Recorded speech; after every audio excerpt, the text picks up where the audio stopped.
आपको बस ध्यान से देखो, आपको करना तो पड़ेगा ही। आप अगर आप यहाँ से छोड़ के भागो कहीं और करोगे, करना पड़ेगा ही, क्योंकि टॉपिक इंपॉर्टेंट है। बोर्ड के लिए तो आप करोगे ना, अगर सबके लिए छोड़ना है तो बोर्ड के लिए तो छोड़ नहीं सकते आप। तो बच्चा अगर ये सोचता होगा कि सर सॉलिड स्टेट छोड़ देंगे तो क्या हो जाएगा, सॉलिड स्टेट छोड़ दोगे तो आप 5 नंबर के नुकसान में रहोगे बोर्ड में, क्योंकि 5 नंबर बोर्ड में इसी से आता है सॉलिड स्टेट, और इतना आसान आता है कि आप सोच नहीं सकते। चलिए आइए टाइप ऑफ सॉलिड की बात करें। Type of solid on the basis of arrangement, on the basis of arrangement. Arrangement के बेसिस पे सॉलिड को 2 भागों में डिवाइड किया गया। एक का नाम हुआ क्रिस्टलाइन सॉलिड और एक का नाम हुआ एमोर्फस सॉलिड। अगर आपका किस्मत अच्छा रहा तो बोर्ड में यही क्वेश्चन आएगा, difference between crystalline solid and amorphous solid, यही क्वेश्चन आ जाएगा सीधा सीधा। ये कितना बार आज भी चुका है, एमोर्फस सॉलिड क्या होता है, क्रिस्टलाइन सॉलिड क्या होता है, कुछ उसको डिफ्रेंशिएट करो कुछ पॉइंट के साथ, ऐसे क्वेश्चन आया हुआ है। इसलिए आपका ये पढ़ना जरूरी है। पहला आप ये पढ़िए क्रिस्टलाइन सॉलिड, ये बोर्ड के लिए इंपॉर्टेंट है। और दूसरा होता है एमोर्फस सॉलिड। क्रिस्टलाइन सॉलिड और एमोर्फस सॉलिड, देखिए पहला पॉइंट होता है, देखिए क्रिस्टलाइन सॉलिड नाम से थोड़ा सा अच्छा लगता है, नाम ऐसा लग रहा है क्रिस्टलाइन, क्रिस्टल क्रिस्टल जैसा ऐसा फील आता है। ऐसा फील आता है कि जो एलिमेंट्स हैं, जो एटम है, मॉलिक्यूल है, वो अरेंज होते हैं। अगर वो अरेंज हो रहे हैं, अच्छे से अरेंज हो रहे हैं, उसको बोलते हैं क्रिस्टलाइन। और जो अच्छे से अरेंज नहीं हो रहा है उसको बोलते हैं एमोर्फस। अच्छे से अरेंज होने का मतलब एक लॉन्ग रेंज ऑर्डर में अरेंज है, और अच्छे से अरेंज नहीं होने का मतलब शॉर्ट रेंज ऑर्डर में अरेंज है। बात समझने की कोशिश करना। तो आप यहाँ लिखिएगा एलिमेंट्स आर अरेंज्ड, यहाँ पॉइंट आएगा elements are arranged in long range order. Elements are arranged in long range order, जैसे बहुत दूर तक ये अरेंज्ड होता है। और भाई अब सीधी सी बात है, बहुत दूर तक आप अगर अरेंज्ड है तो ये सही स्टेबिलिटी ज्यादा इसी की होगी, बात भी सही है। लॉन्ग रेंज ऑर्डर होता है ये, elements are arranged in long range order, मतलब बहुत दूर तक अरेंज्ड होता है। इसमें क्या होता है point, elements are arranged in short range order, छोटे कम एरिया में ही ये अरेंज दिखेगा, उसके बाद ये रैंडम दिखने लगता है। तो यहाँ पे क्या होगा, elements are arranged in short range order.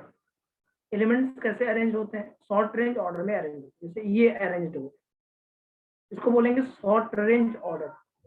उसके बाद ये रैंडम दिखाएगा ऐसे, इसको बोलते हैं एमोर्फस सॉलिड। इसी एमोर्फस सॉलिड के एक नाम से और जानते हैं, क्योंकि सॉलिड से थोड़ा सा हटके है, सॉलिड जैसा है, इसलिए इसको स्यूडो सॉलिड भी बोलते हैं। इस सॉलिड को, स्यूडो का मतलब होता है फॉल्स होना, फॉल्स है ये, पूरा ट्रू नहीं है सॉलिड। ट्रू सॉलिड होता तो काफी ज्यादा अच्छे से अरेंज्ड होता। तो क्रिस्टलाइन सॉलिड ट्रू सॉलिड होता है, जबकि एमोर्फस सॉलिड स्यूडो सॉलिड होता है। ये पहली पॉइंट हो गई जो आपको समझना है। ये बहुत बार पूछा हुआ क्वेश्चन भी है, ये आपके मॉड्यूल में भी क्वेश्चन दिया हुआ है कि amorphous solid elements are arranged in short range order, और crystalline solid elements are arranged in long range order. Is it clear और नॉट? बोलो, ये पहली पॉइंट है। Yes, sir. चलिए आगे दूसरे पॉइंट पे आते हैं। देखिए अगर ये लॉन्ग रेंज ऑर्डर में अरेंज्ड है तो इसका मेल्टिंग पॉइंट हाई है। क्यों? लॉन्ग रेंज ऑर्डर में तो उसको तोड़ने में, मेल्ट करने में आपको ज्यादा हीट करना पड़े, मेल्ट करने में आपको क्या करना पड़ेगा भाई, टेम्परेचर ज्यादा देना पड़ेगा। इसलिए इसको बोलेंगे शार्प मेल्टिंग पॉइंट और हाई मेल्टिंग पॉइंट। एमोर्फस का मेल्टिंग पॉइंट क्या होगा, लो मेल्टिंग पॉइंट और नो फिक्स मेल्टिंग पॉइंट। कोई फिक्स मेल्टिंग पॉइंट नहीं होगा। क्यों नहीं होगा? क्योंकि शॉर्ट रेंज ऑर्डर में अरेंज है, फिर बाद में रैंडम हो जा रहा है, इसलिए इसका कोई फिक्स्ड मेल्टिंग पॉइंट नहीं होगा, जबकि क्रिस्टलाइन का मेल्टिंग पॉइंट फिक्स्ड होगा। नहीं, इसे एक सिंपल सी बात है, इसे एक बहुत अच्छी बात मैं आपको समझाता हूँ, एक छोटी सी बात समझाता हूँ जो आपको समझ में आएगा। जैसे आप जेई में, जो जेई की तैयारी कर रहे हैं आप, और जेई में एक बच्चे का मार्क्स जो है हमेशा कांस्टेंट रहता है, तो उस पे आप प्रेडिक्ट कर सकते हो कि ये बच्चा सिलेक्ट हो जाएगा, मतलब इसका सिलेक्शन तय है। और एक बच्चे का नंबर अप डाउन होता है, अप कभी कभी डाउन, कभी अप कभी डाउन, कभी वो बहुत ऊपर रहता है और कभी वो बहुत नीचे रहता है। तो स्थिति कैसी है उसकी, उस पर आप श्योरिटी से नहीं कह सकते हो कि ये सिलेक्ट हो ही जाएगा। कुछ भी हो सकता है, उसका एग्जाम में कैसा रहेगा, उस दिन उसका कैसा बीतेगा, वो उस पर डिपेंड करेगा। लेकिन जो बच्चा कॉन्स्टेंटली हर एक दिन हर एक बार टॉप कर रहा है, 1 to 10 1 to 5 में हमेशा रहता है, वो उससे नीचे नहीं जाता है कभी, तो आप इसको कॉन्स्टेंटली ये कह सकते हो कि भाई ये तो सिलेक्शन लेगा ही लेगा, तय है ये इसका। ऐसा हो ही नहीं सकता है कि वो एग्जाम के दिन कुछ अलग हो जाएगा, ऐसा हो ही नहीं सकता। लेकिन जो रैंडम है, कभी अप है कभी डाउन है, कभी अप है कभी डाउन है, इसका मतलब वो एग्जाम के टेम्परामेंट पर डिपेंड कर जाएगा कि उस दिन उसका कैसा दिमाग चल जाता है।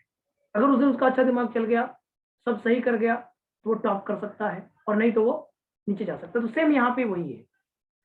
क्रिस्टलाइन सॉलिड क्या है, वो एक कॉन्स्टेंटली लॉन्ग रेंज ऑर्डर में अरेंज्ड है।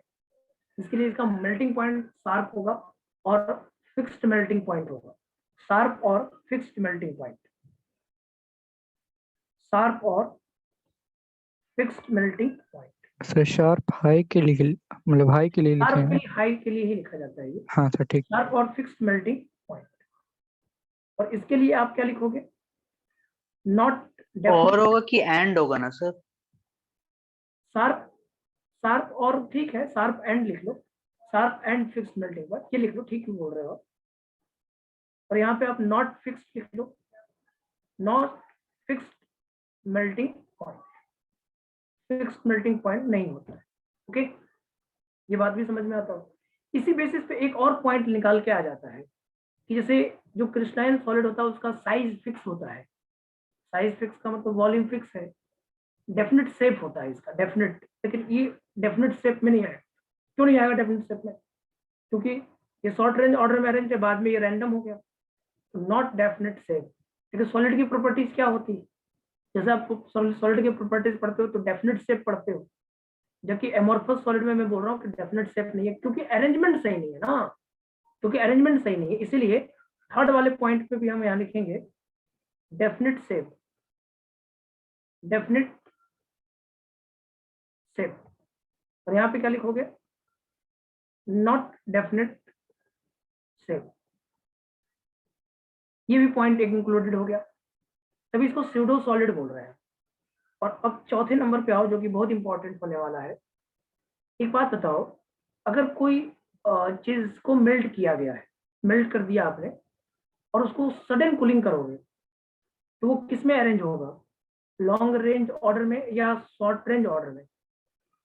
कोई जैसे आपने कोई सॉलिड को लिक्विड शॉर्ट बनाया, रेंज ऑर्डर। ये शॉर्ट रेंज ऑर्डर में अरेंज होगा। हाल गया क्या आप इसमें? हाँ, तो छोड़ एक बार दो, समझने की जरूरत है, फिर से एक बार सुन लो। अगर कोई लिक्विड है छोड़ दो। और उसको क्या किया आपने, तुरंत सडन ठंडा किया, जब उसको सडनली ठंडा करोगे तो किसमें वो अरेंज होगा, शॉर्ट रेंज ऑर्डर में अरेंज होगा।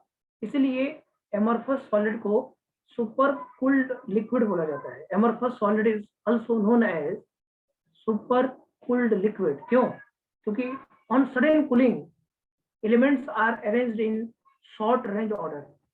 तो इसलिए यहाँ पे पहले पॉइंट लिखोगे, they are super cooled liquid, amorphous solid are super cooled liquid, they are super cooled liquid. ये बहुत इंपॉर्टेंट पॉइंट होता है, बहुत बार क्वेश्चन में रहता है, ये भी आपके पार्ट 2 में मिलेगा। Amorphous solid is super cooled liquid, they are super cooled liquid. Super cooled liquid का मतलब क्या होता है, ऑन सडन कूलिंग, आप अगर सडन कूलिंग करते हो, sudden cooling elements are arranged in short range order, elements are arranged in short range order. Elements होता है शॉर्ट रेंज ऑर्डर में अरेंज होता है, they are not super cooled liquid. ये सुपर कूल्ड लिक्विड नहीं होते, they are not super cooled liquid. ये बहुत इंपॉर्टेंट पॉइंट है, ये इसको इंपॉर्टेंट में लिख लेना, इस लाइन को इंपॉर्टेंट कर लेना। एमॉर्फस सॉलिड को एक नाम से और जानते हैं, सुपर कूल्ड के नाम से जानते हैं। सुपर कूल्ड, ये इंपॉर्टेंट पॉइंट है। एमॉर्फस सॉलिड को सुपर कूल्ड लिक्विड के नाम से जानते हैं। क्यों? क्योंकि एक सडन कूलिंग पे जो एलिमेंट्स होता है वो शॉर्ट रेंज ऑर्डर में अरेंज होता है। हम सडन कूलिंग में बहुत जल्दी ठंडा कर देते हो किसी चीज, बहुत गर्म है और उसको तुरंत ठंडा कर दो, नहीं, बहुत ठंडा कर दो, बहुत ठंडा, तो वो रैंडम अरेंजमेंट हो जाएगा, बहुत छोटे ऑर्डर में अरेंज होगा, फिर उसके बाद रैंडम दिखेगा। धीरे धीरे ठंडा करने की बात नहीं कर रहे हैं हम, दोनों को समझने की कोशिश करिएगा। सुपर कूल्ड का मतलब होता है सडन कूलिंग, वो तुरंत ठंडा करने का मतलब होता है। तो उसमें एलिमेंट्स अरेंज होता है। अगर धीरे धीरे ठंडा करोगे तब तो क्रिस्टलाइन बन ही जाएगा, थोड़ा थोड़ा करके ठंडा करोगे तो एलिमेंट्स बहुत अच्छे से अरेंज होता हुआ चलेगा। लेकिन अगर आप उसे बहुत जल्दीबाजी में ठंडा कर दिया तो एलिमेंट्स छोटे ऑर्डर में अरेंज होगा, उसके बाद रैंडम दिखने लगा। ये आप देख भी सकते हैं, इसका आप शायद तरीके से समझ रहे होंगे। ये 4th नंबर पॉइंट है। 5वां नंबर पॉइंट क्या होता है, इस क्रिस्टलाइन सॉलिड को एक नाम से जानते हैं, an isotropic in nature. Crystalline solid is anisotropic भी बोलते हैं लोग, कुछ लोग एन आइसोट्रॉपिक बोलते हैं, अपना अपना लैंग्वेज है। यहाँ पे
सर नहीं ना भाई,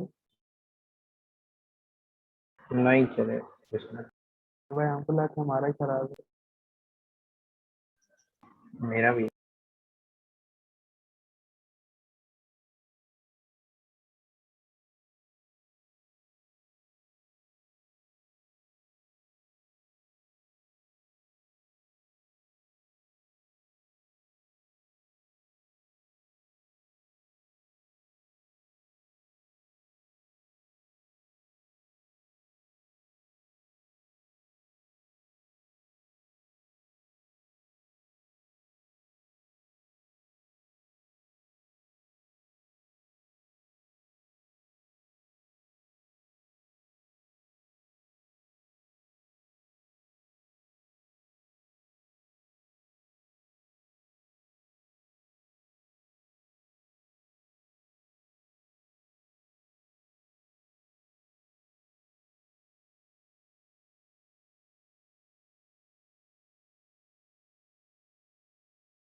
हेलो हेलो।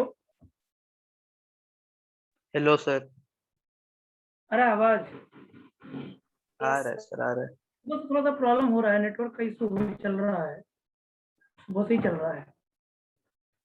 अभी तो अपने मोबाइल से कनेक्ट किए हैं, देखते हैं।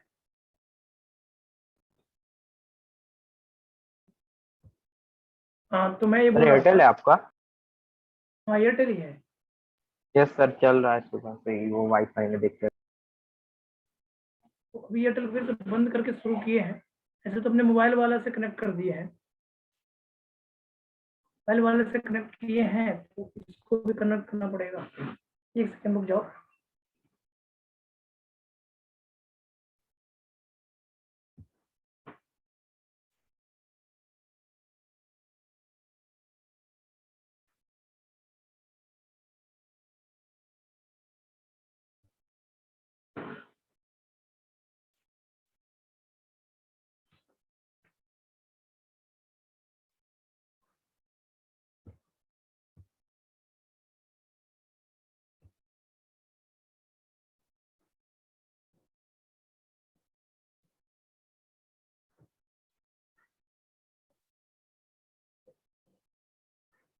हाँ तो मैं कह रहा था, दे आर एनआइसोट्रॉपिक इन नेचर। यहाँ तक सुन पाए थे क्या?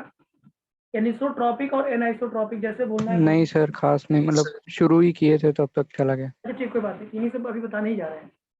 तो मैं बोल रहा था कि सुपर कोल्ड लिक्विड तो समझ में आ गया, क्या होता है सुपर कोल्ड लिक्विड। हाँ सर, वो हो गया था। ठीक है। तो एन आइसोट्रॉपिक इन नेचर या एनिसोट्रॉपिक, जो पढ़ना चाहे पढ़ सकते हैं आप। यही मैं बोल रहा था पहले। तो क्रिस्टलाइन सॉलिड को एनिसोट्रॉपिक बोलते हैं। एनिसोट्रॉपिक क्यों बोलते हैं? क्योंकि एनिसोट्रॉपिक का मीनिंग पहले समझो कि क्या होता है मीनिंग। एनिसोट्रॉपिक का मीनिंग होता है,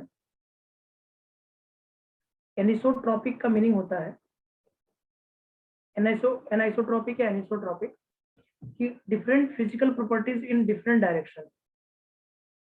different physical properties in all different direction. Different physical properties in all different direction. इसमें ये कहा जा रहा है कि जो क्रिस्टलाइन सॉलिड होता है उसका डिफरेंट डायरेक्शन में फिजिकल प्रॉपर्टीज डिफरेंट होता है। जैसे मान लो ये आपका क्रिस्टलाइन सॉलिड है जो लॉन्ग रेंज ऑर्डर में अरेंज्ड है। ये आपका क्रिस्टलाइन सॉलिड है, देखो, जो कि लॉन्ग रेंज ऑर्डर में क्या है, अरेंज्ड है। ये आपका क्रिस्टलाइन सॉलिड है। अब इसको अगर देखोगे तो अगर आप इसको कट करते हो, ऐसे डायगोनल कट करते हो, तो उसका फिजिकल प्रॉपर्टीज अलग दिखेगा। अगर आप हॉरिजॉन्टली कट करते हो तो फिजिकल प्रॉपर्टीज अलग दिखेगा। अगर आप उसको वर्टिकली कट करते हो तो फिजिकल प्रॉपर्टीज अलग दिखेगा। अब बात आती है, सर ऐसा क्यों? तो कट क्यों इसलिए करना है सर? हाँ, कट क्यों करते हैं?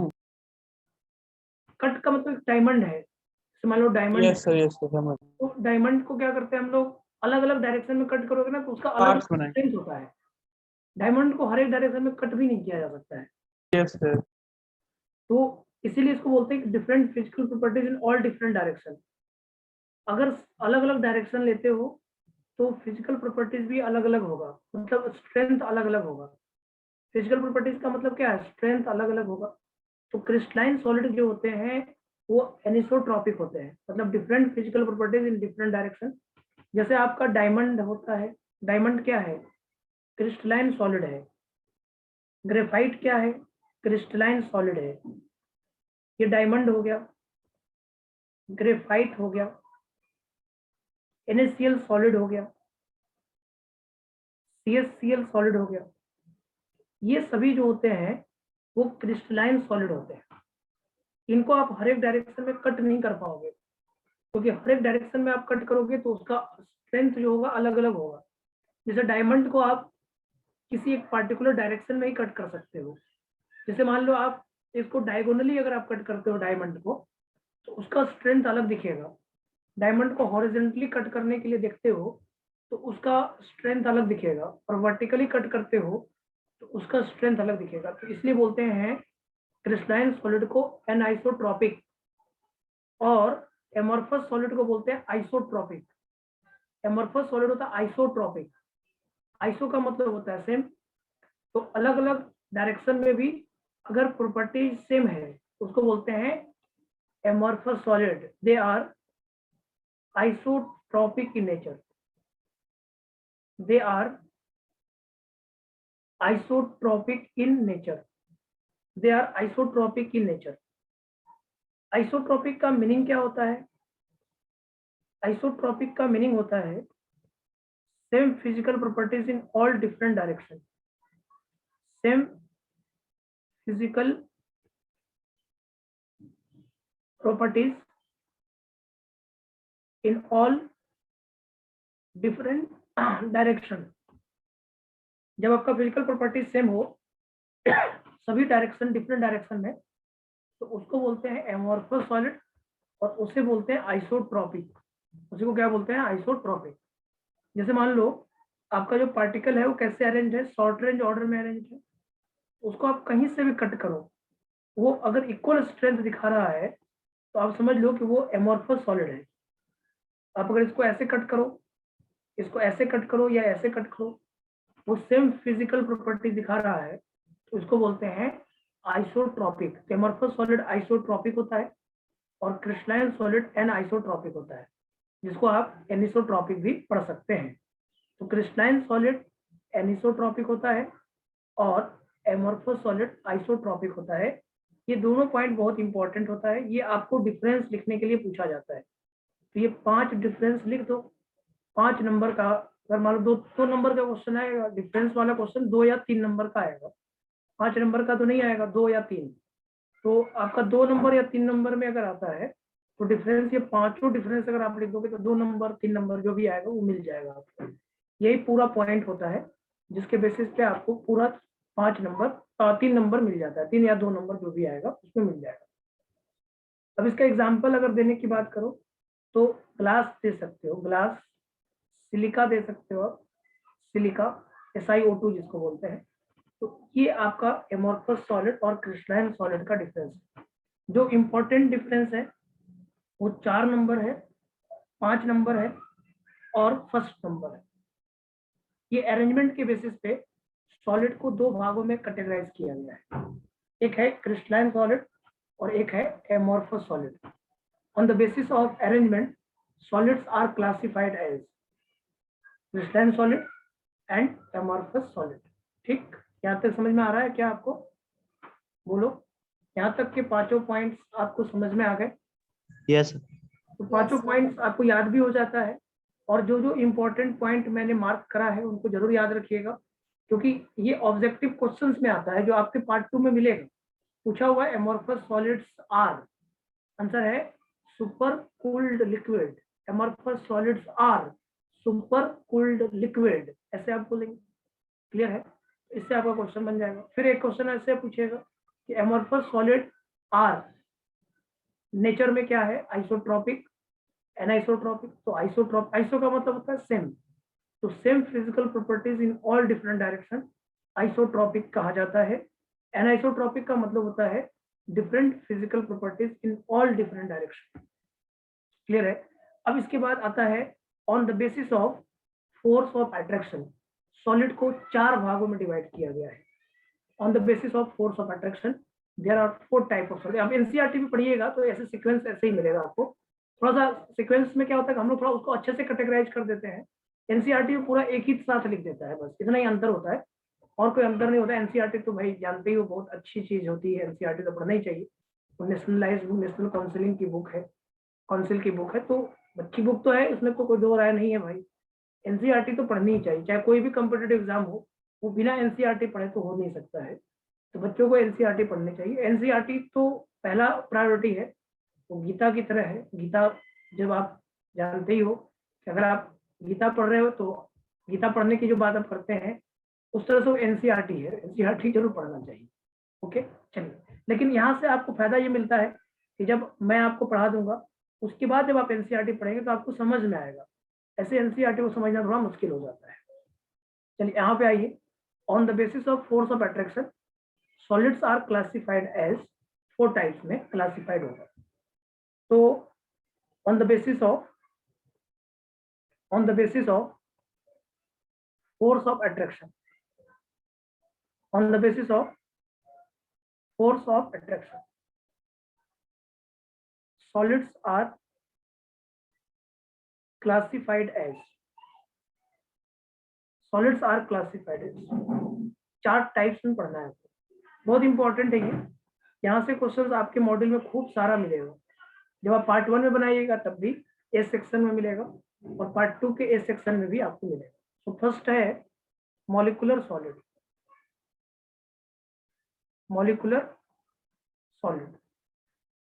दूसरा होता है मेटालिक सॉलिड, तीसरा होता है आयनिक सॉलिड और फोर्थ होता है कोवलेंट और नेटवर्क सॉलिड। ये अट्रैक्शन के बेसिस पे 4 तरीके के सॉलिड को बताया गया है। एक है मॉलिक्यूलर सॉलिड, दूसरा है मेटालिक सॉलिड, तीसरा है आयनिक सॉलिड और चौथा है कोवलेंट और network solid. Is very important terms. यहाँ से आपको ए सेक्शन कंप्लीट हो जाएगा। जैसे ही मैं आपको ये कंप्लीट करूंगा आपका ए सेक्शन खत्म। ए सेक्शन पार्ट 1 का भी और पार्ट 2 का भी। चलिए आइए पहले समझते हैं मॉलिक्यूलर सॉलिड क्या है। देखो आसानी समझ जाओगे, बस आपको मेरे साथ थोड़ा सा बने रहना पड़ेगा, आपको ये सीख जाओगे आप। मॉलिक्यूलर सॉलिड कोई बड़ा चीज नहीं है। मॉलिक्यूलर सॉलिड का पहला पॉइंट लीजिए, ए पॉइंट, कंस्टिट्यूएंट पार्टिकल जो होगा वो मॉलिक्यूल होगा। अगर मॉलिक्यूल दिख रहा है तो मॉलिक्यूलर सॉलिड बोल दो। अगर वाटर है तो मॉलिक्यूलर सॉलिड है। कार्बन डाइऑक्साइड है सॉलिड फॉर्म में, मॉलिक्यूलर सॉलिड है। जो मॉलिक्यूल है ना वो मॉलिक्यूलर सॉलिड है। तो इससे आसान क्या हो सकता है बताओ? कंस्टिट्यूएंट पार्टिकल अगर मॉलिक्यूल है, कंस्टिट्यूएंट पार्टिकल अगर मॉलिक्यूल है तो उसको बोलते हैं मॉलिक्यूलर सॉलिड। कंस्टिट्यूएंट पार्टिकल क्या है? मॉलिक्यूल। मॉलिक्यूल तो जानते हैं, I2 भी मॉलिक्यूल है, CO2 भी मॉलिक्यूल है, H2O भी मॉलिक्यूल है, P4O10 भी मॉलिक्यूल है, P2O5 भी मॉलिक्यूल है, P4O6 भी मॉलिक्यूल है। तो मॉलिक्यूलर सॉलिड मतलब मॉलिक्यूल। कितना आसान है। अब उसके बीच में दूसरी बात, force of attraction. Force of attraction molecule के बीच में तो 2 तरह का फोर्स ऑफ अट्रैक्शन हो सकता है। एक तो हो सकता है कि हाइड्रोजन बॉन्डिंग हो, जैसे वाटर के बीच में हाइड्रोजन बॉन्डिंग हो। जहाँ पे हाइड्रोजन बॉन्डिंग की गुंजाइश है वहाँ हाइड्रोजन बॉन्डिंग, और जहाँ पे हाइड्रोजन बॉन्डिंग की गुंजाइश नहीं वहाँ पे van der Waals force of attraction, जैसे dipole induced, London force, dispersion force, ये सब कुछ। तो फोर्स ऑफ अट्रैक्शन में क्या आ जाएगा? Hydrogen bond. और दूसरा क्या आ जाएगा? Van der Waals force of attraction. Van der Waals force of attraction, यही 2 हो सकता है ना। इसके अलावा कौन सा फोर्स ऑफ अट्रैक्शन होगा? और कोई नहीं होगा। तो मॉलिक्यूलर सॉलिड का मतलब मॉलिक्यूल, अट्रैक्शन हाइड्रोजन बॉन्ड और van der Waals force of attraction. जैसे एग्जांपल की बात करें, आइस लिखा हो या वाटर लिखा हो, वाटर सॉलिड मतलब आइस। कहीं पर ड्राई आइस लिखा हो, CO2 सॉलिड। ये सब क्या है? Molecular solid. P4O10 सॉलिड, ये क्या है? Molecular solid. P4O6 सॉलिड, ये क्या है? Molecular solid. आपके पास I2 सॉलिड लिखा है, इज मॉलिक्यूलर सॉलिड। उसके बाद आपके पास कुछ भी लिखा है मॉलिक्यूलर फॉर्म में है तो मॉलिक्यूलर सॉलिड है। जैसे वाटर के बीच में हाइड्रोजन बॉन्डिंग हो गया, कार्बन डाइऑक्साइड में डाइपोल हो गया, P4O10 में भी डाइपोल हो गया, P4O6 में भी डाइपोल हो गया, और इसमें I2 में क्या हो गया? लंदन फोर्स और डिस्पर्सन फोर्स। क्यों? क्योंकि ये नॉन पोलर मॉलिक्यूल है, नॉन पोलर है, इसमें चार्ज नहीं है ना, डेल्टा प्लस डेल्टा माइनस तो है नहीं। तो यहाँ पे कौन सा फोर्स लग गया? वीक वान डेर वाल्स फोर्स लगेगा, और उसमें नाम होगा लंदन फोर्स, डिस्पर्सन फोर्स। नाम याद आ रहा है क्या? इसको बोलते हैं इंड्यूस्ड डाइपोल अट्रैक्शन। तो अगर मॉलिक्यूलर सॉलिड पहचानना कोई मुश्किल काम नहीं है। अगर मॉलिक्यूल है तो मॉलिक्यूलर सॉलिड बोल। उनके बीच में मॉलिक्यूल के बीच में अट्रैक्शन क्या होगा? अगर हाइड्रोजन बॉन्ड है तो हाइड्रोजन बॉन्ड बोल दो, और अगर नहीं है तो डाइपोल बोल दो, डाइपोल इंड्यूस्ड डाइपोल बोल दो, या फिर इंस्टेंटेनियस डाइपोल लंदन फोर्स और डिस्पर्सन फोर्स बोल दो। तो फोर्स ऑफ अट्रैक्शन 2 होगा हाइड्रोजन बॉन्ड और वंडरवाल फोर्स ऑफ, इसलिए वंडरवाल फोर्स ऑफ अट्रैक्शन 5 होता है, इसलिए हमने सीधे लिख दिया वंडरवाल फोर्स ऑफ अट्रैक्शन। एक होता है आपका डाइपोल आयन अट्रैक्शन होता है, दूसरा होता है डाइपोल अट्रैक्शन होता है, फिर होता है डाइपोल इंड्यूस डाइपोल अट्रैक्शन होता है, फिर होता है इंड्यूस डाइपोल अट्रैक्शन, और एक होता है आयन डाइपोल अट्रैक्शन, वो भी आप लिख सकते हो डाइपोल आयन डाइपोल अट्रैक्शन और आयन इंड्यूस डाइपोल अट्रैक्शन। 5 ऐसे मिलाकर हो जाता है। तो मैंने 5 नहीं लिखा, जैसे आप किताब में देखोगे तो क्या लिखेगा, उसमें लिखेगा डाइपोल डाइपोल, उसमें लिखेगा लंदन फोर्स, उसमें लिखेगा डिस्पर्सन फोर्स। ये सभी मॉलिक्यूलर सॉलिड है।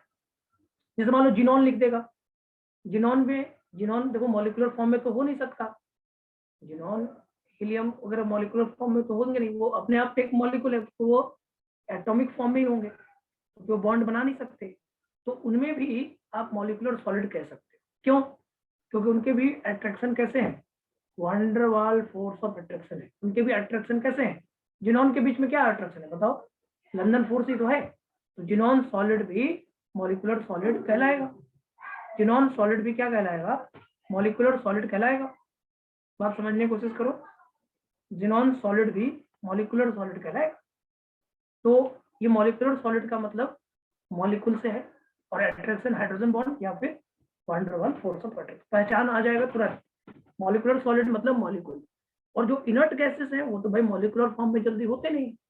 तो जिनॉन सॉलिड में आपको पता होगा लंदन फोर्स लगता है, तो जिनॉन भी कौन सा सॉलिड में आ जाएगा, मॉलिक्यूलर सॉलिड में आ जाएगा, मॉलिक्यूलर सॉलिड में आ जाएगा। कैटेगराइज करना आसान है बहुत, कोई टेंशन वाली बात नहीं है। इसके बाद आता है मेटालिक सॉलिड। मेटालिक सॉलिड में क्या होगा, कंस्टिट्यूएंट पार्टिकल जो होगा वो मेटल होगा। अगर कंस्टिट्यूएंट पार्टिकल मेटल जैसे sodium, magnesium, cobalt, zinc, iron ऐसे कोई दिए हुए हैं, मेटालिक सॉलिड होगा भाई। कुछ नहीं करना है आपको, पहचानना कोई मुश्किल काम नहीं है, मैं बार बार बोल रहा हूँ कंस्टिट्यूएंट पार्टिकल। इसीलिए मैंने बोला था कि आपको सॉलिड स्टेट आसान लगेगा, जो भी दिक्कत होगी थोड़ी बहुत, उससे थोड़ा सा अंडरस्टैंडिंग में दिक्कत हो सकता है, थोड़ी सी दिक्कत होगी, यानी कि मैं पूरा कोशिश करूंगा आपको समझाने का, लेकिन तब भी आपको समझ में आ जाएगा, दिक्कत नहीं है। थोड़ी बहुत दिक्कत होगी, मैं थोड़ा सा आपको मेहनत करना पड़ेगा वहां पे अंडरस्टैंडिंग को डेवलप करने में, लेकिन आपकी प्रॉब्लम में कोई मेहनत नहीं करना पड़ेगा। ये मैं आपको पहले शुरुआत में ही बोल चुका हूँ कि आपको जो भी मेहनत करना होगा वो थ्योरी की अंडरस्टैंडिंग में मेहनत करना पड़ेगा, और आगे आप जब क्वेश्चन बनाइएगा तो वो अंडरस्टैंडिंग आपको काम में आ जाएगा तुरंत, क्योंकि आपको दिक्कत ही नहीं होगा, कॉपी में हम सब कुछ आपको समझा देंगे। तो इसमें कंस्टिट्यूएंट पार्टिकल क्या होगा, मेटल है तो मेटालिक सॉलिड होता है, और जो फोर्स ऑफ अट्रैक्शन जो होगा वो मेटालिक बॉन्ड होगा। फोर्स ऑफ अट्रैक्शन क्या होगा, मेटालिक बॉन्ड, मेटल के बीच में मेटालिक बॉन्ड ही होता है, ये आपको पता है। तो यहाँ पे होगा मेटालिक बॉन्ड। एग्जाम्पल्स की बात करें तो बहुत ही एग्जाम्पल सिंपल है, सोडियम सॉलिड मेटल है, मैग्नीशियम मेटल है, जिंक मेटल है, कोबाल्ट मेटल है, आयरन मेटल है। तो इन सब में आपका जो होगा कॉपर, इन सब में आपका क्या होगा, मेटालिक सॉलिड होगा। मेटालिक सॉलिड बस सिंपल है। अगर कहीं मेटल अकेला दिख रहा है, सोडियम दिख रहा अकेला, मैग्नीशियम दिख रहा अकेला, कोबाल्ट दिख रहा अकेला, जिंक दिख रहा अकेला, अगर अकेला अकेला अकेला है तो वह सभी मेटालिक सॉलिड है। कंस्टिट्यूएंट पार्टिकल मेटल हो तो उसको बोलते हैं मेटालिक सॉलिड। अगर कंस्टिट्यूएंट पार्टिकल मेटल हो तो उसको बोलते हैं मेटालिक सॉलिड। अगर कंस्टिट्यूएंट पार्टिकल मॉलिक्यूल हो तो उसको बोलते हैं मॉलिक्यूलर सॉलिड। एकदम सिंपल है, ये तो कोई बच्चा भी बता देगा, समझ जाएगा। तीसरा आता है मेटालिक सॉलिड के बाद आयनिक सॉलिड। अगर आयनिक सॉलिड की मैं बात करूं तो कंस्टिट्यूएंट पार्टिकल आयंस होगा, ये पहचानना कोई मुश्किल है, सोडियम प्लस क्लोरीन माइनस ऐसे। अगर कंस्टिट्यूएंट पार्टिकल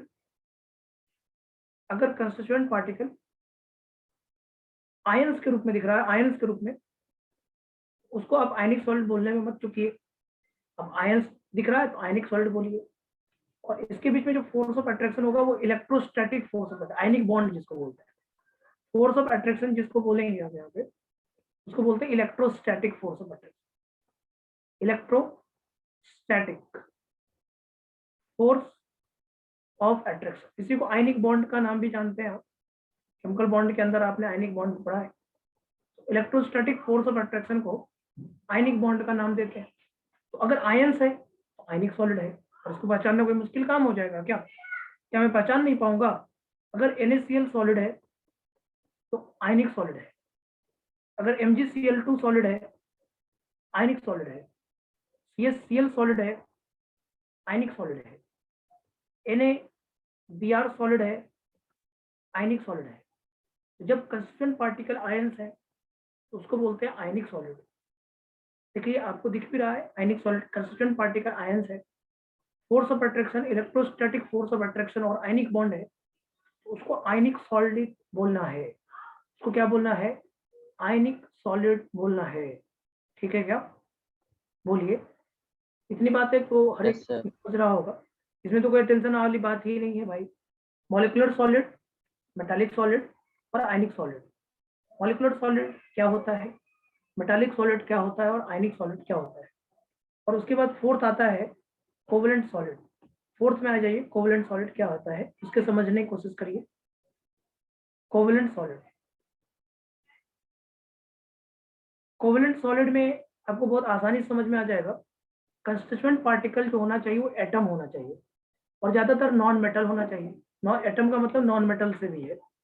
यहाँ पे आपको लिखना है कंस्टिट्यूएंट पार्टिकल जो होना चाहिए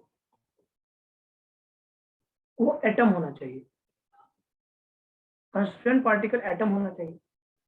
और एटम का एक सेंस और भी देता है, कंस्टिट्यूएंट पार्टिकल एटम होना चाहिए और एटम का एक सेंस देता है नॉन मेटल होना चाहिए। नॉन मेटल होना चाहिए, एटम है और वो नॉन मेटल है तो वो कोवेलेंट सॉलिड है। और इसमें फोर्स ऑफ अट्रैक्शन होगा covalent bond, force of attraction होगा कोवेलेंट बॉन्ड। जैसे डायमंड, डायमंड को देखो थोड़ा सा। डायमंड, डायमंड में क्या होता है, एक कार्बन दूसरे कार्बन से जुड़ा रहता है और एक एक कार्बन चार चार कार्बन से जुड़ता है। एक कार्बन चार चार कार्बन से जुड़ता है। बात समझ में आ रहा है क्या? Yes sir. तो एक एक Yes, कार्बन चार चार कार्बन से जुड़ता है। तो कोवेलेंट सॉलिड में कंस्टिट्यूएंट पार्टिकल क्या है, नॉन मेटल है और फोर्स ऑफ अट्रैक्शन क्या है, कोवेलेंट बॉन्ड है। फोर्स ऑफ अट्रैक्शन क्या है, कोवेलेंट बॉन्ड है, तो उसको बोलते हैं कोवेलेंट सॉलिड। उसको क्या बोलते हैं, कोवेलेंट सॉलिड। जैसे कार्बन सॉलिड, डायमंड और ग्रेफाइट, ये कोवेलेंट सॉलिड में आ जाएगा। जैसे एग्जांपल की बात करें हम, तो एग्जांपल क्या देंगे हम देंगे डायमंड, हम देंगे ग्रेफाइट। और आप जब आगे थोड़ा सा जाके पढ़ोगे, आगे जब आप पढ़िएगा तो एक होता है बीएन सॉलिड, इसको आप पढ़िएगा आगे। बीएन सॉलिड होता है, ये इनऑर्गेनिक ग्रेफाइट और इनऑर्गेनिक डायमंड के नाम से जाना जाता है। बीएन ऐसे रहता है और ये बीएन सॉलिड लिखा रहता है, बीएन सॉलिड। इसको बोलते हैं इनऑर्गेनिक ग्रेफाइट और डायमंड। ये दो फॉर्म में एग्जिस्ट करता है, इनऑर्गेनिक डायमंड और इनऑर्गेनिक ग्रेफाइट। Inorganic graphite. और एक होता है SiC सॉलिड, सिलिकॉन कार्बाइड इसको बोलते हैं, SiC सॉलिड। ये भी ग्रेफाइट इनऑर्गेनिक वाला होता है। ये इनऑर्गेनिक ग्रेफाइट और डायमंड, ये एक्स्ट्रा आपको याद करना पड़ेगा। ये हम आपको बोरोन फैमिली में पढ़िएगा। बोरोन फैमिली में इनऑर्गेनिक बेंजीन पढ़ना होता है, तो उसी से PN बनता है। इनऑर्गेनिक बेंजीन को हीट करते हैं तो इनऑर्गेनिक ग्रेफाइट बनता है और इनऑर्गेनिक ग्रेफाइट को बहुत हाई टेम्परेचर हाई प्रेशर लेकर हीट करते हैं तो इनऑर्गेनिक डायमंड बनता है। तो बीएन सॉलिड, SiC सॉलिड, ये एक्स्ट्रा आपको बस इतना याद करना होगा। कोवेलेंट सॉलिड मतलब एटम, नॉन मेटल है, नॉन मेटल है तो कोवेलेंट सॉलिड होगा। और इसी को नेटवर्क सॉलिड बोलते हैं। सब नेटवर्क स्ट्रक्चर होगा। ग्रेफाइट क्या है, एक नेटवर्क स्ट्रक्चर है कि नहीं है। डायमंड क्या है, कोवेलेंटली बॉन्डेड एक नेटवर्क स्ट्रक्चर है। BnS भी वैसे ही इनऑर्गेनिक ग्रेफाइट और इनऑर्गेनिक डायमंड मैंने बोला, तो ये भी वैसा ही स्ट्रक्चर होता है जैसा कि ग्रेफाइट और डायमंड का स्ट्रक्चर होता है, सिमिलर स्ट्रक्चर है, तभी उसको हम लोग डायमंड और ग्रेफाइट का नाम दे रहे हैं, क्योंकि वो इनऑर्गेनिक है। क्यों? क्योंकि बोरोन और नाइट्रोजन जुड़ गया, वहां पे कार्बन अकेला है, इसलिए इसको इनऑर्गेनिक के नाम जाना जाता है।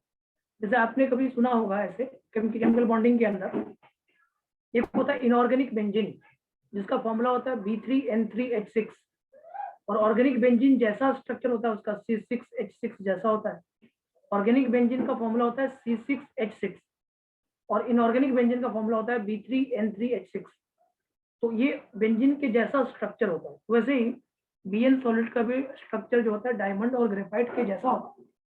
एसआईसी का स्ट्रक्चर भी डायमंड और ग्रेफाइट जैसा होता है, इसलिए इनको नेटवर्क सॉलिड बोलते हैं और कोवलेंट सॉलिड बोलते हैं। एक बार आप समझ लो, बहुत आसान है। मॉलिक्यूलर सॉलिड मतलब मॉलिक्यूल से है। कोवलेंट थोड़ा सा मेटालिक सॉलिड तो बहुत आसान है, मेटल से है। आयनिक सॉलिड आयन से है। और कोवलेंट सॉलिड एटम से है, मतलब एटम का मतलब नॉन मेटल से है। नॉन मेटल है तो आप कोवलेंट सॉलिड बोलिए, और अगर मेटल है तो मेटालिक सॉलिड बोलिए, और अगर मॉलिक्यूल है तो मॉलिक्यूलर सॉलिड बोलिए, और अगर आयन्स है तो आयनिक सॉलिड बोलिए। तो ये चारों टर्म मुझे नहीं लगता कि आपको बहुत परेशान करने वाला है। सिंपल सी बातें जो मैंने अभी करी है आपसे, वो आप समझ सकते हो। तो सेक्शन ए की ये बातें हैं जहां से आप क्वेश्चन को आराम से इजिली बना सकते हो। ओके, चलिए। सर एसआईसी सॉलिड का भी यही एग्जांपल है? किसका? हाँ, एसआईसी सॉलिड का भी यही होता है। इनऑर्गेनिक ग्रेफाइट और इनऑर्गेनिक डायमंड में ये भी एग्जिस्ट करता है। सिलिकॉन कार्बाइड है ये, सिलिकॉन और SiC silicon carbide. SiC BnS ये इनऑर्गेनिक वाले होते हैं। SiC और Bn जो होता है वो इनऑर्गेनिक ग्रेफाइट और इनऑर्गेनिक डायमंड होता है। डायमंड और ग्रेफाइट तो आप जानते ही, ऑर्गेनिक वाले जो कार्बन से जुड़ा होता है। ये चार टर्म समझ में आ गया। तो आपने दो चीजें सीखा on the basis of arrangement. दो तरह का होता है, एमोर्फस और क्रिस्टलाइन। और on the basis of force of attraction चार तरह का होता है, सॉलिड, मॉलिक्यूलर, मेटालिक, आयनिक और कोवलेंट। तो ये आपका पूरा कंप्लीट हो जाता है यहाँ से पहला पार्ट जो सेक्शन ए को कवर करता है। आगे आते हैं। अब यहाँ पे कुछ टर्म्स जानने होंगे जिसके बारे में आप थोड़ा सा समझिएगा। जैसे आप, एक टर्म होता है यूनिट सेल, एक टर्म होता है यूनिट सेल। यूनिट सेल क्या मतलब होता है, थोड़ा सा उसको समझते हैं। कुछ टर्म्स जान लेते हैं। टाइप्स मैंने बता दिया आपको, दो टाइप्स मैंने बताया, एक अरेंजमेंट के बेसिस पे और एक अट्रैक्शन के बेसिस पे। अब मैं आपको समझाने जा रहा हूँ यूनिट सेल क्या होता है। तो यूनिट सेल के साथ हम क्यूब के बारे में बात करने लगेंगे, धीरे धीरे आपको समझ में आने लगेगा। तो पहला एक है heading unit cell. Unit cell क्या होता है? अब बात करें यूनिट सेल की बात अगर करते हैं तो यूनिट सेल वो एक स्मॉलेस्ट यूनिट होता है किसी भी क्रिस्टल का। जैसे मान लीजिए आपका एक दीवार होता है, दीवार की बात करो तो दीवार का एक सबसे छोटा यूनिट क्या होता है? सबसे छोटा यूनिट जिसको हम रिपीट भी करते हैं, the smallest repeating unit in lattice crystal बोलते हैं। बताइए सबसे छोटा क्या होता है उसमें? दीवार का, हाँ, ब्रिक बोलते हैं आप। दीवार में सबसे छोटा यूनिट ईट होता है, ईट, जिसको जोड़ जोड़ के आप उसको क्या करते हैं, आप उसको बनाते हैं, वो उसको आप क्रिस्टल बोल सकते हैं। तो यूनिट सेल होता है, it is the smallest unit, is very smallest unit, smallest repeating unit in lattice crystal. Lattice crystal इसको बोलते हैं। तो आप यूनिट सेल को कैसे डिफाइन करोगे? आप कहोगे it is smallest repeating unit, it is the smallest repeating unit in lattice crystal. It is the smallest repeating unit in lattice crystal. Lattice crystal जो सबसे छोटा repeating unit होता है उसी को नाम होता है unit cell. It is a unit cell. Unit cell, it is the smallest repeating unit in lattice crystal. Is it clear? अभी बात आती है सर लैटिस क्रिस्टल क्या होता है, इसको समझाइए। लैटिस क्रिस्टल का मतलब होता है जब ऑर्गेनाइज्ड अरेंजमेंट होता है लैटिस पॉइंट का, उसको बोलते हैं लैटिस क्रिस्टल। अभी देखते हैं लैटिस पॉइंट फिर क्या होता है। पॉइंट जैसे जैसे जुड़ेगा वैसे वैसे हम पॉइंट्स को डिफाइन करेंगे। लैटिस क्रिस्टल का मतलब होता है organised arrangement of lattice point, organised arrangement of lattice point, lattice point is known as lattice crystal. Organized arrangement of lattice point is lattice crystal. जैसे ये lattice point का मतलब ये होता है each dot is termed as lattice point. dot dot जो होता है ना, dot dot dot dot dot, इनके अरेंजमेंट को बोलते हैं लैटिस क्रिस्टल। इस डॉट डॉट को लैटिस क्रिस्टल बोलते हैं। इस dot is termed as lattice point, dot को लैटिस पॉइंट बोलते हैं। Each dot is termed as lattice point. इस डॉट के टर्म को क्या बोलते हैं? Lattice point. Each dot is termed as lattice point. Unit cell क्या है? एक स्मॉलेस्ट रिपीटिंग यूनिट है जो उस लैटिस में रिपीट करता रहता है। छोटे छोटे छोटे छोटे छोटे छोटे यूनिट से एक लैटिस बनता है, उसको लैटिस सर ये क्रिस्टल। पॉइंट पॉइंट का मतलब ये है कि जैसे पार्टिकल है, मतलब ये दिखा क्या रहा है? ये बता, पार्टिकल।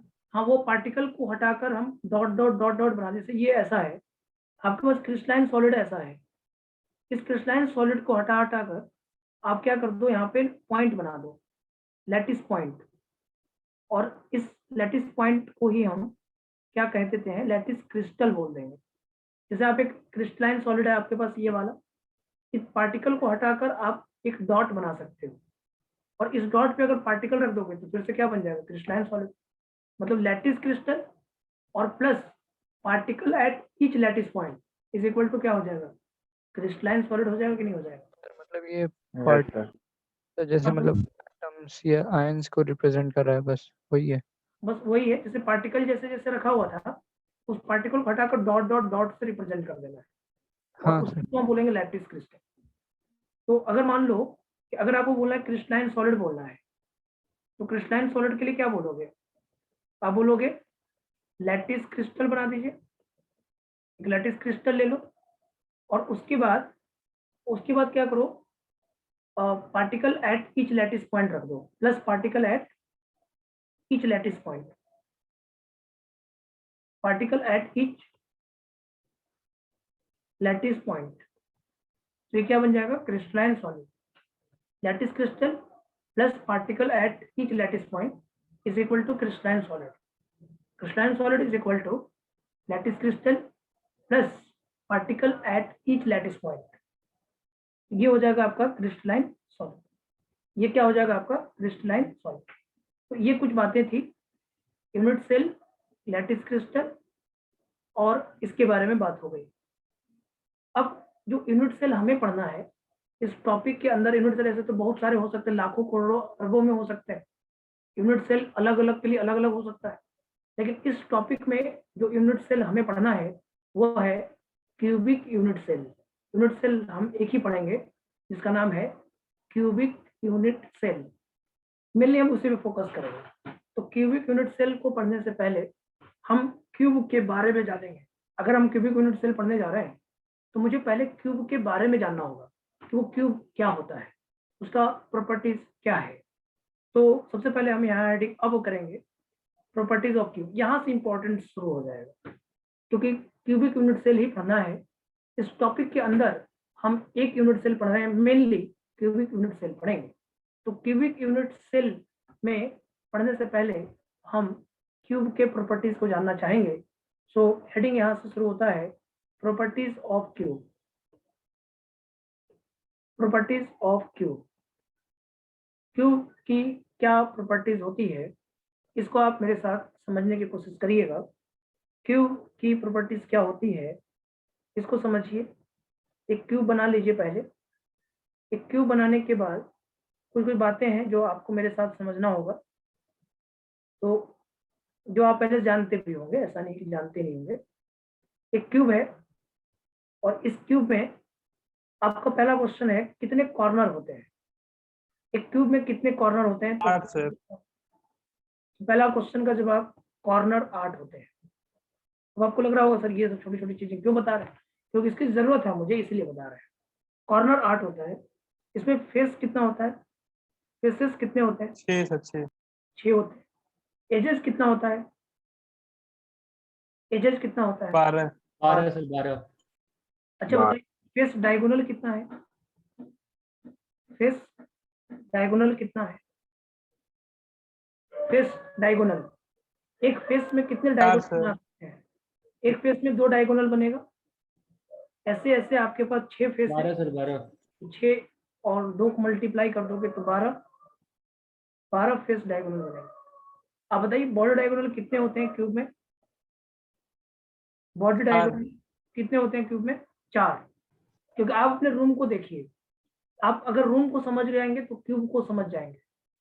आपको बार बार मैं आपसे बोलता रहूंगा, आप अपने रूम को देखिए, क्योंकि आपको रूम को देखकर ही इसको समझना होगा, नहीं तो समझ में आएगा नहीं। आप अपने रूम को देखिए तो एक रूम से एक कॉर्नर से नीचे तक जाइएगा, इस कॉर्नर से देखिए, इस कॉर्नर से नीचे तक जाइए, वहां तक, उस कॉर्नर तक, यहाँ से अपोजिट बॉर्डर डायगोनल है। इस कॉर्नर से नीचे जाइए, बॉर्डर डायगोनल है। उधर वाले कॉर्नर से नीचे तक आइए, बॉर्डर डायगोनल है। और इस कॉर्नर से नीचे तक आइए, बॉर्डर डायगोनल है। तो बॉर्डर डायगोनल 4 है, 4 बॉर्डर डायगोनल है। अब जो अगला रूल्स मैं बनाने जा रहा हूँ, उसके लिए मेरे साथ आपको पॉइंट देखना होगा। अगर कोई लैटिस पॉइंट कॉर्नर पे है, कॉर्नर पे रख दिया मैंने, लैटिस पॉइंट को अगर कॉर्नर पे रखा जाए तो एक यूनिट सेल में इसमें कितना पार्टिकल आएगा? अगर एक लैटिस पॉइंट है और वो कॉर्नर पे रखा हुआ है और उसकी जगह पे एक फुटबॉल रख दो, ठीक, उस कॉर्नर पे फुटबॉल रख दो, तो उस फुटबॉल का कितना पार्ट इस क्यूब में आएगा, आपके रूम में आएगा? एक फुटबॉल को आप कॉर्नर पे रखते हो तो उस फुटबॉल का कितना पार्ट आपके रूम में आएगा? इसका जवाब दे सकते हो क्या? 1/4। 1/8। 1/8। क्यों? देखो, आप खुद सोचो, एक फुटबॉल को रखोगे तो आपका रूम जो है, आपका रूम मान लो अपना रूम, उस रूम के आपको लेफ्ट में भी एक रूम रखना पड़ेगा। लेफ्ट मतलब आपके मतलब बगल में रूम, आपके पीछे रूम, आपके पीछे, और जो बगल में रूम है उसके पीछे एक रूम। 4 रूम आपके एक ग्राउंड पे आ गया और उस पे फुटबॉल आया। अब उस फुटबॉल को आप देखो, थोड़ा सा एज्यूम करने की कोशिश करो, उस कॉर्नर पे जब रखोगे तो चारों का कॉर्नर कौन साइड करेगा? तो फुटबॉल पूरा आधा दिखाई देगा वहां पे। और उसके ऊपर भी 4 रूम बना दो तो फुटबॉल पूरा आ जाएगा कि नहीं आ जाएगा? Yes sir. Yes sir. तो टोटल 8 क्यूब में एक फुटबॉल आता है। 8 क्यूब, जब आप कॉर्नर पे एक फुटबॉल को रखते हो तो टोटल 8 क्यूब लग जाता है। एक क्यूब में उसका कितना पार्ट आ रहा है? 1/8। क्योंकि 8 क्यूब में एक फुटबॉल है तो एक क्यूब में उसका 1/8 पार्ट है, 1/8 है या नहीं? तो अगर कहीं लिखा हो क्यूब में लैटिस पॉइंट कॉर्नर पे है तो उसका कंट्रीब्यूशन 1/8 होता है। ये रूल्स लिखा हुआ है, रूल्स में लिखवा रहा हूं मैं। इसको यूज करके बहुत सारा फायदा मिलेगा आपको। इसी से हम आपको बहुत सारी चीजें बताएंगे। Any lattice point at corner contribute 1/8 particle. N lattice point at corner contribute 1/8 particle. क्यों? क्योंकि 8 रूम में एक फुटबॉल है तो एक रूम में 1/8 फुटबॉल है ना? तो अगर कोई लैटिस पॉइंट कॉर्नर पे है, क्यूब के कॉर्नर पे है, तो 1/8 होता है। और अच्छा एक बात बताओ, अगर कोई लैटिस पॉइंट फेस सेंटर पे है, फेस सेंटर मतलब आप एक रूम के दीवारों के बीचों बीच आप एक फुटबॉल को रख दो। बीचों बीच मतलब क्या है कि उसको तोड़ के रखना है, सेंटर का मतलब बीच में तोड़ देना है और उसको फुटबॉल रखना है, तो आपको फुटबॉल आपके रूम में आधा दिखाई देगा और दूसरे रूम में आधा दिखाई देगा। इसका मतलब अगर आप फेस सेंटर पे कोई लैटिस पॉइंट देख रहे हो तो वो कंट्रीब्यूट 1/2 करता है। तो एन लैटिस पॉइंट, ये रूल है जिसको आपको समझना भी है और याद भी करना है। An lattice point at face centre, face centre. आप कुछ लोग सोचते हो सर फेस सेंटर में जाके उसको चिपका देते हैं सर, तो पूरा है ना सर, एक नहीं। फेस सेंटर का मतलब है कि फेस को काट के उसके बीच में आप उसको फुटबॉल को डाल दो। तो जब बीच में डालोगे तो उसका आधा पार्ट आपको अपने रूम में और आधा पार्ट आपको दूसरे रूम में दिखाई देगा। Face centre contribute 1/2 particle. Face centre पे 1/2 होता है। और तीसरा पॉइंट है, अगर मैं बोलूं edge centre, edge centre, edge centre का मतलब आप अपने दीवार के ऊपर वाले पार्ट पे बीच में आप अगर एक फुटबॉल रखते हो तो कितने रूम में आएगा? वो कितने रूम में एक फुटबॉल आएगा? सर फिर बोलिए सर। हाँ फिर से बोल रहे हैं। और कुछ ऐसा तुम बोल रहे हो क्या?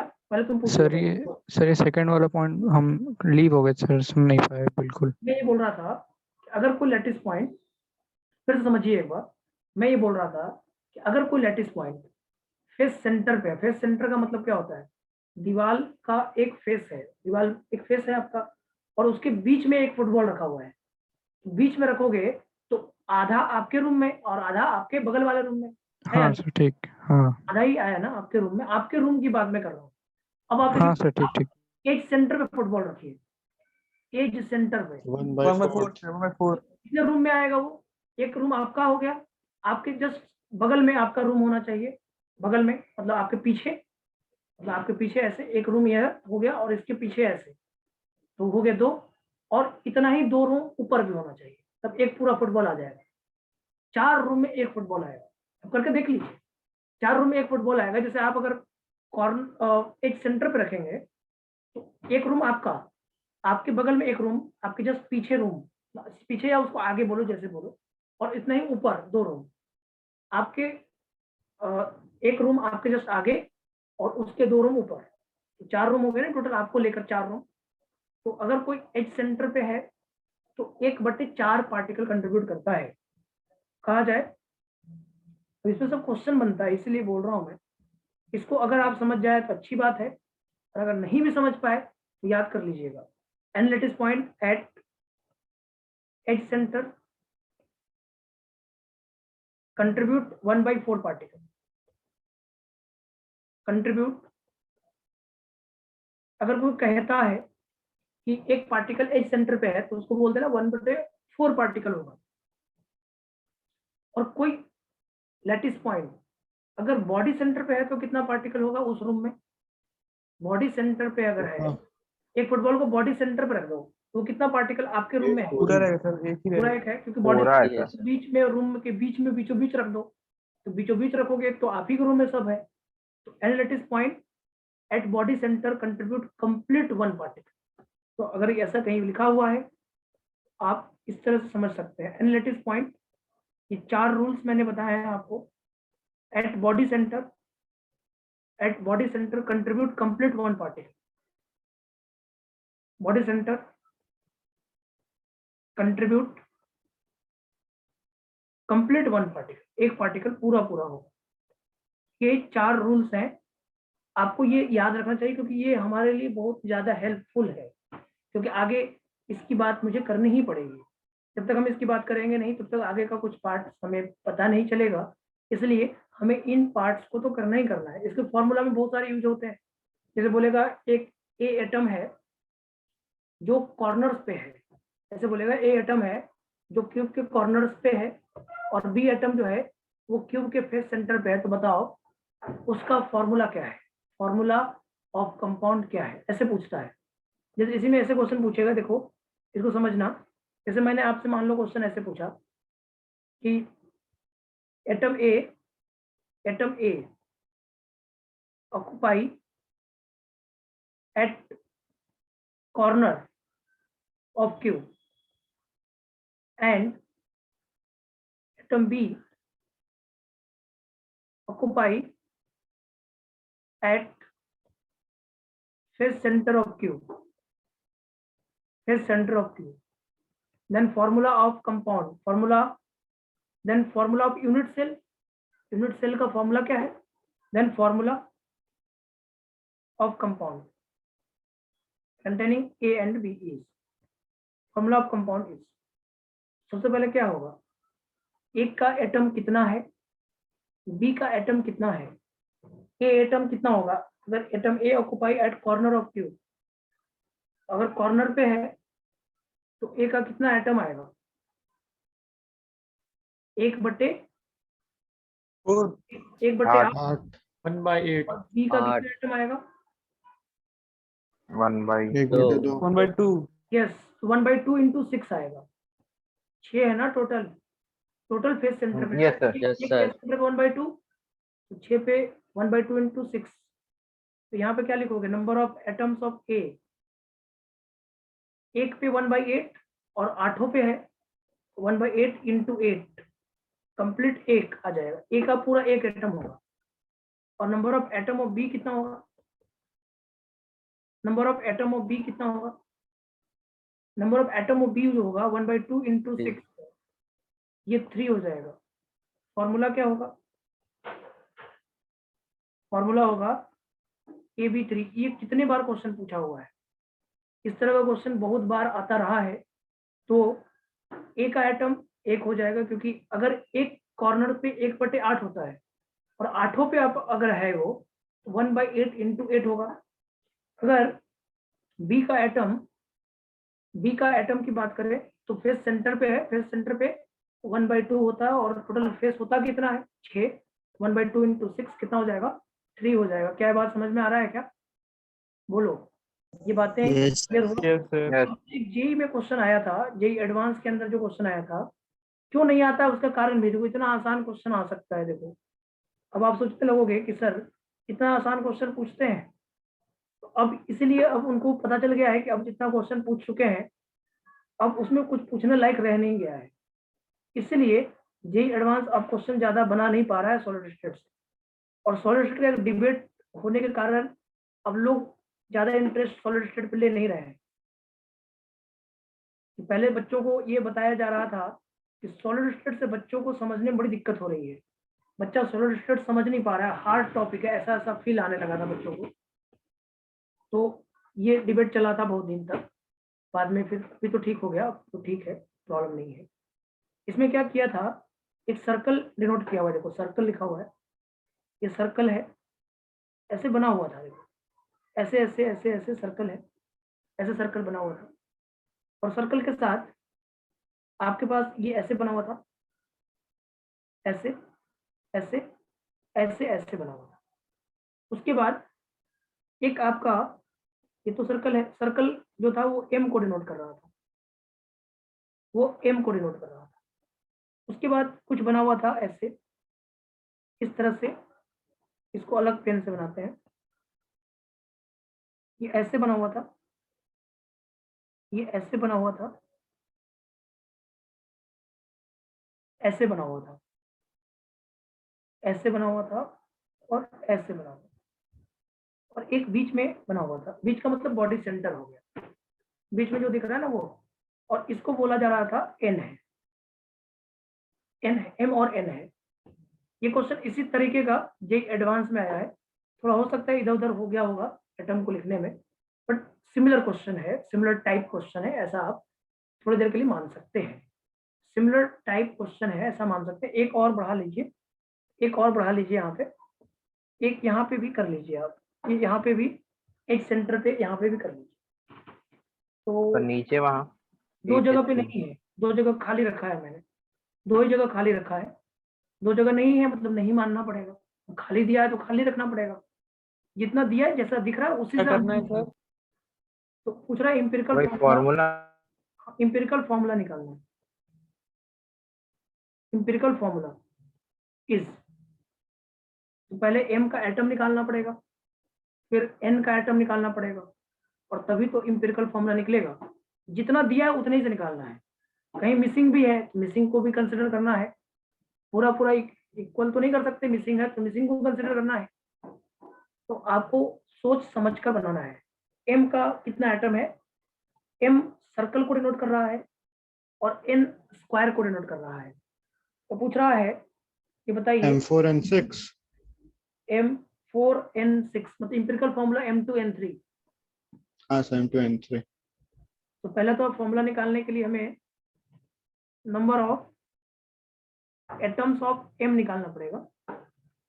M के कितने एटम्स हैं, तो कॉर्नर पे पूरा दिख रहा है 1/8 इंटू 8 और फेस सेंटर में पूरा दिख रहा है 1/2 इंटू 6, तो 1 + 3 दिस इज 4, और number of atoms of N ये कितना होगा, तो N के लिए एटम्स की बात करें तो 1/4 इंटू एज सेंटर 4, नहीं सर गलत कर दिया 1/2 ले लिया 10 हो गया, 1/4 into 10 ना? नहीं एज सेंटर पे 1/4 और 10 लिखना पड़ेगा ना, 10 है ना, यस हाँ, सर हाँ, और और प्लस 1 इंटू 1, यस सर 4 का मतलब 5/2 और प्लस 1 ये आ जाएगा 7/2, तो फॉर्मूला हो जाएगा M4N7/2, तो ये आ जाएगा M8N7, M8N7 सिंपलेस्ट रेशियो बदल दिया जाता है। तो ये पूरा एग्जैक्ट क्वेश्चन नहीं है, बस थोड़ा बहुत मुझे लगता है ऐसा ही दिया हुआ है क्वेश्चन, सिमिलर क्वेश्चन है, बट इसमें थोड़ा एटम हम थोड़ा सा ज्यादा कम कर दिए होंगे, ये हो सकता है। लगभग पूरा सिमिलर क्वेश्चन है। आप आपके मॉड्यूल में सर हाँ बोलिए। सर ये बीच वाले जो 2 सर्किल वो कहाँ पे प्लेस्ड है? बीच वाला जो है ना, एक पीछे के फेस पे है और एक आगे के फेस पे है। अच्छा अच्छा, ठीक है सर, ठीक। सर जो ऐसे ये दिखाना ही पड़ता है, और क्योंकि और कैसे सर दिखाओगे जो आप? एक और सर ये स्क्वायर है सर, वो जो बीच स्क्वायर में है वो क्या सर? बीचों बीच है, बॉडी सेंटर पे एकदम है। यस सर, समझ। उसको दिखाया भी था, जे एडवांस ने दिखा दिया था उसको, उस तरह से मार्क करके दिखाया था जे एडवांस। सर ठीक सर है। ठीक है। जब जे एडवांस के क्वेश्चन को देखोगे ना, तो ऐसे मार्क करके दिखाया था बीचों बीच एकदम, इसको ऐसे एकदम एक्सिस लेकर ऐसे सीधे सीधे दिखाया था, जिससे पता चल रहा था कि वो बीचों बीच है। तो ये जे एडवांस ने सही कर दिया था, बट मैं अब यहाँ पे डायग्राम नहीं दिया था, तो मैं यहाँ पे लिख देता हूँ। ये वाला बॉडी सेंटर है, जो स्क्वायर है वो बॉडी सेंटर पे है, और 2 सर्कल जो बनाया ना, वो पीछे वाले पे है और एक आगे वाले पे है। पीछे वाले पे है और एक आगे वाले पे है। ये बातें समझ में आई है आपको? आ गया? सर सर वो थोड़ा एक बार वो कॉर्नर सेंटर वाला बता दीजिए सर, कैसे 1 वाइट आ रहा था? कॉर्नर वाला मैं ऐसे बता रहा था, जैसे एक कॉर्नर पे एक फुटबॉल रख दो, तो फुटबॉल एक रूम तुम्हारा, एक रूम आपके आगे, और एक रूम आपके जस्ट बगल में, और उसके बगल में भी एक रूम। जैसे आपका ये रूम है, ये रूम आपका, इसके बगल में ये रूम मान लो, ये रूम आपका, इसके बगल में ये रूम, इसके इधर आपके इधर एक रूम, और उस जो ये रूम बना है इसके आगे भी एक रूम। ऐसे 4 रूम तो आपके ग्राउंड फ्लोर पे हो गया। ग्राउंड फ्लोर पे 4 रूम, और उस पे आप सोचो फुटबॉल रख दिया आपने, तो क्या लगेगा आपको? वो चारों रूम में पूरा आधा आएगा। आप खुद सोचिए, एक फुटबॉल बड़ा सा रख दिया आपने और 4 रूम बनाया, और चारों रूम को कॉर्नर में मिला के एक फुटबॉल रख दिया बीचों बीच, क्या लगता है आपको? उसमें आधा पूरा चारों रूम में मिलाकर आएगा, आधा चारों रूम को मिलाकर आएगा, और आधा जस्ट उसके ऊपर आपने बनाया, 4 रूम ऊपर बनाया, आधा उसमें आएगा। तो टोटल 8 रूम को मिलाकर एक फुटबॉल होगा। टोटल 8 रूम बनाओगे ना, तो एक फुटबॉल होगा। और अगर 8 रूम से एक फुटबॉल आ रहा है, तो एक रूम में कितना आ रहा है वो? 1/8, क्योंकि 8 रूम में 1 फुटबॉल, तो एक रूम में 1/8 फुटबॉल है या नहीं? समझ में आया? सर यस सर, आगे सर। वैसे समझो, थोड़ा सा फील करने की कोशिश करो। तो मैंने बोला था फील करना पड़ेगा आपको, फील करेंगे तो सॉल्यूशन समझ में आएगा। थ्योरी में ही समझने में दिक्कत है, नहीं तो उसके बाद तो क्वेश्चन देखो कितना आसानी से बन गया।